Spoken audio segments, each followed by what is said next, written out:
Gandang araw po sa inyong lahat. Yan po ang gugupitan natin ng gupit binata.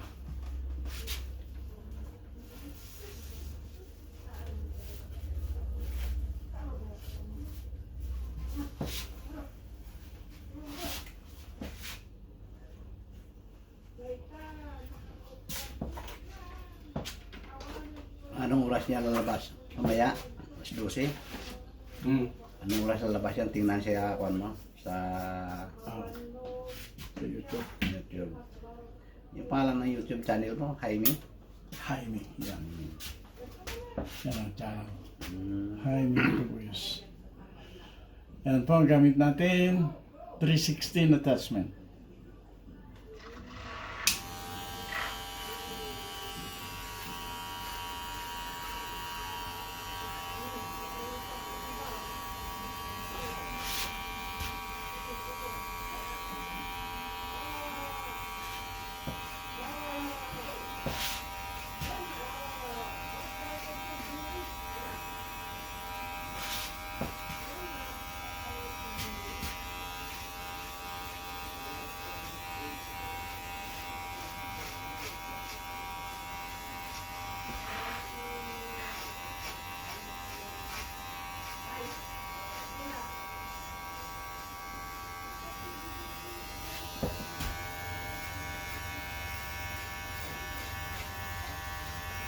Mag-ayos ng bigote, magkano singil mo?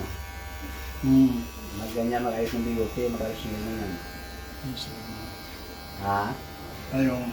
Yung mag-ayos ka ng bigote, bumaang bigote, magkano singil mo yan? Ayos. Yung kilay, tinatanong lang kung bakit ganyan. Sabi ko, hindi mo gusto eh. Siya ang umayos.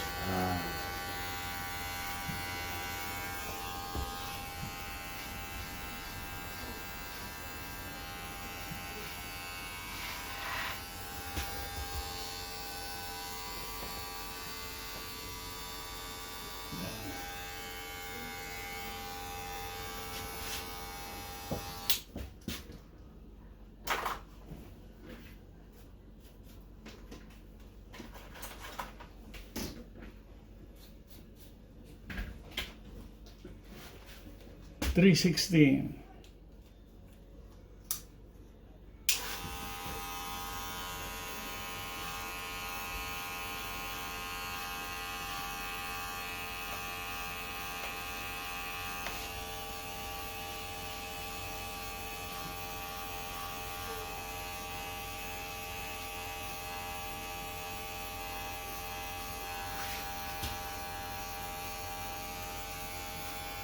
Yung iba niyan, sinusunod yung gupit mo.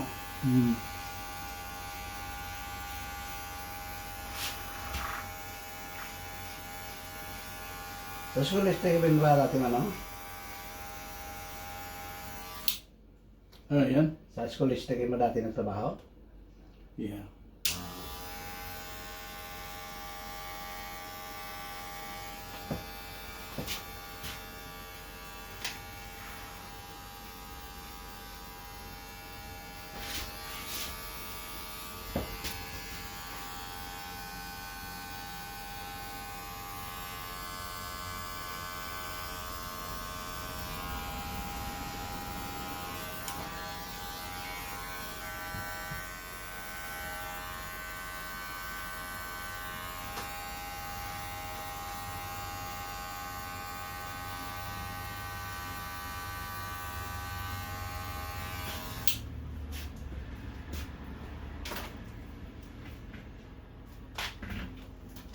Tapos, trim natin yung maiksi sa haba.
Tapos, sa taas.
Wala pa pasma yung kamay mo ano nga. Ha? Wala pang pasma. Yung ito? Kamay? Wala pang pasma. Hindi pa naman. Kasi kung pinagpatuloy yung tinatawag nilang pagmamasahe, yung electric massage. Yung gamit kami noon, yung ewan ko kung saan ko naibigay. Binigay mo na. Sabi nung kumpare ko kasi masama yun pare. Arthritis ang abutin natin dyan, sabi. Doon ba? Oo. Meron din ako niya noon. So, wala. So, ewan ko. Naniwala naman ako, wala na. Binigay ko na yung Baka totoo naman. So, ngayon, pwedeng gamitin yung kamay na walang electric. Pero sabi naman ng iba, hindi na po kailangan yan. Okay. Kasi kung minsan kasamahan gaya nung pagkaganon ng leg nung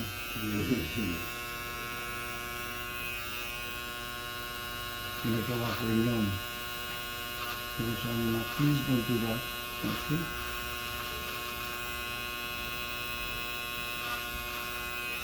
Kasi yung iba raw may nalagay sa katawan.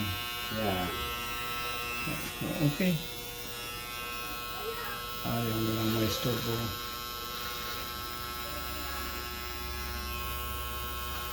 Yan ang peacemaker. Sabi ko, siguro. So, hindi ko na ginagawa.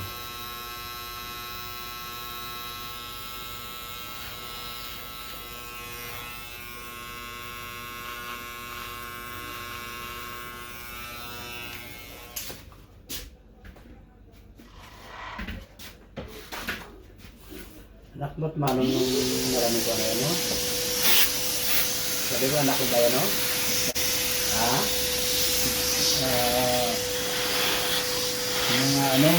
Mga kaibigan natin. Pero ang sabi ko nga, sa nagtatanong,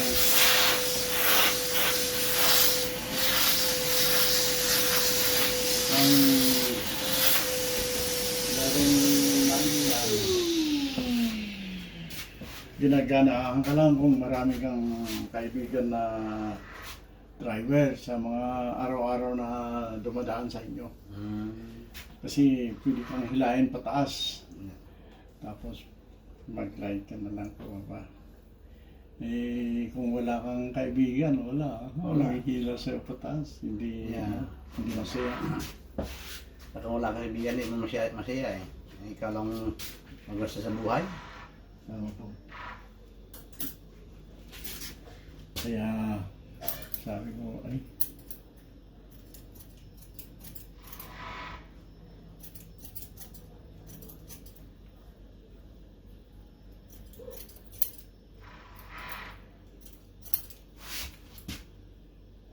Kumukulay ka man din ba, Manong? Nangungulay ka din ng buhok? Hindi? kukulay. Oo. Dinidiscourage ko po yung mga nagkukulay kasi yung napag-aralan ko dito sa Barber College, kahit sinasabi mong palaging yun ang ginagamit mo, yung nasa box. Kung minsan, nagkakamali sila yung tinatawag na factory defect. Nagkataon na masama ang lagay sa'yo. Ang mga ngati ka. Hindi lang ulo mo po ang mga ngati. Hindi lang dito. Bababa sa tenga dito. Ang pinakamasama sa mata mo, yung mismo mata. Ay yung masaklap. Punta ka kay doktor, magpatulong. Sabihin sa'yo, subukan mo yan. Ha? Oo, subukan mo yan. Kung masamang pakiramdam, huwag mo nang ituloy, balik ka dito. Bigyan ulit kita ng susubukan. Kahit sila hindi rin alam. Nangyari yan kay Manong Antonio. Sabi niya, naalala kita, Jaime. Bakit yung sinasabi mo ba? Eh, nangati ang ulo ko. Mangati ka talaga sa... Nangati yung ani. Eh, bumabal sa mata ko. Yan nga. Hindi rin alam ni doktor, subukan mo yan kasi sabi niya, hindi tayo pare-pareho eh. May pwede sa aspirin, yung iba hindi pwede sa aspirin. Yun lang. Kaya sabi ko, naman. Kaya sinasabi ko ngayon sa mga nagpapagupit, ingat. Kahit hindi na kayo magkulay kasi Wala tayo magawa ka, talagang gawin mo, bukay, puti talaga yan. ang puti, hindi po masama yan. Gustuhan ng Panginoon yun. Di ba naniniwala tayo na siyang tama palagi. Tayong mga tao hindi perfecto. Pero siya, gusto niyang maging puti ang buhok natin dahil yun ang nararapat. Tawa-tawa yung mga pastor eh. Sabi ko, kala ng tao, alam nilang mas mabuti sa kanila. Hindi, si Mrs. kasi gusto niya, nagkukulay ako eh. Eh, si Adan, ganun nga eh. Sabi niya, nagkasala ako, Panginoon, dahil sa binigay mong asawa ko eh. Parang nagkamali si Panginoon nang nagbigay ng asawa si Ipa. Tawa-tawa ako. Sabi ko, maganda white hair. Kasi ibig sabihin, you've been around. Marami ka ng karanasan sa buhay. Kaysa, masakit yung yung katukayo ko. Behind yung kararating na anak. Dahil sa mainit sa atin, nahirap ang pamumuhay, siyempre nakikita sa katawan, sa mukha. Sabi ng tatay ko, nagalit din ako eh. Gumanon ako. tatay naman. Akala ko nagbibiro ang tatay. Bakit ang sinabi? Sabi, anak mo siya? Oo, pare. Kararating. Kararating lang kahapon. Bakit matanda siya sa'yo? Ayun. Naku, umalis yung anak. Yung bata. Hmm. Kasi ano si Tanghaymi, postura talaga. Sarap ang ano niya. Sabi ko, kung gano'n na tingin mo tatay, wala na kami doon. Keep it to yourself. Bakit ka naman gano'n? Alam mo naman hindi maganda na sabihin yan sa harap ng bata. Sinabi pa ni Tanghaymi, pare, masamang biro mo. Tingnan mo, totoo naman eh. Giniit ang matay. Kaya doon ako napunti. So, sabagay yung anak din namin. Medyo, iwan ko, ilang taon na sa California. Nasunog din. Dahil sa init. Punta doon yung uncle niya, yung bunsong kapatid ni Mrs. 4 years lang naman ang ano, Yeah. yeah. Ay, ito pala. Ang nila labi ko, yeah. Yeah. So, sabi ng mga kaibigan, Ray, nice that your little brother visited you. No, that's my uncle. Hmm? Di sabi naman, yeah, big bro. Siyempre, hindi masaya si Ray. Kasi uncle niya yun eh. Akala ng mga kaibigan, nakababatang kapatid. Hindi.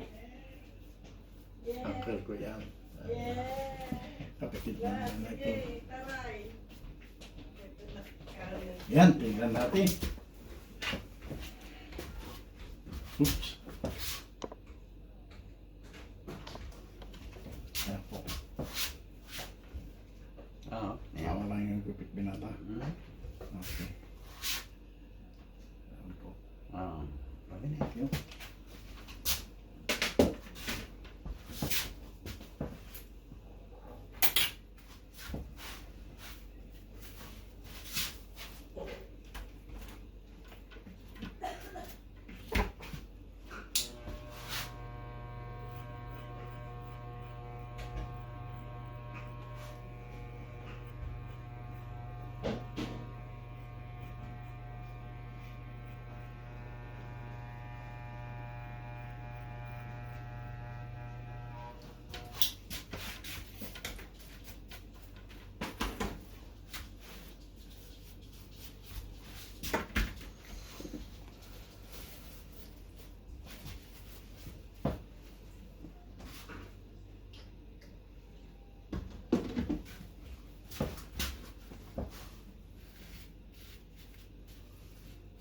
So, ay, hindi ka na magpulang.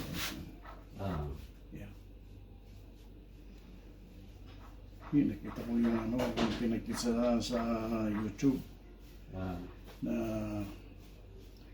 mga celebrities. Naku, lalaki pala ng agwat. May mga 44 years difference. Wow. Pero tingnan mo, kung yung puting-puting ang buhok, kung maganda ang samahan, wala no? Wala. Parang pangkaraniwan lang na mag-asawa. Wala na yung, matanda si Mrs., matanda si Mr. Kasi mayroon ding mas matanda yung babae. Pero yun ang gusto nila eh. Sa... Depende na Yun. Depende sa kaya. Yung iba nga eh, nagkaanak pa yung iba. So ibig sabihin, bata pa sila nung nag-asawa. Hanggang ngayon, wow. Yun ang maganda. Yung mga kinita nila nung kabataan, napupunta sa mga anak. Yeah. Ayun. Imbis na kung saan-saan na lang. Kasi mapaglaro si nanay, mapaglaro si tatay. Di ba? Ayan po, walang takip. Okay. Okay lang po. Okay. Ayan po. Kitang-kita na yung katotohanan. Ayan po ang Gupit Binata. Marami pong salamat sa panonood.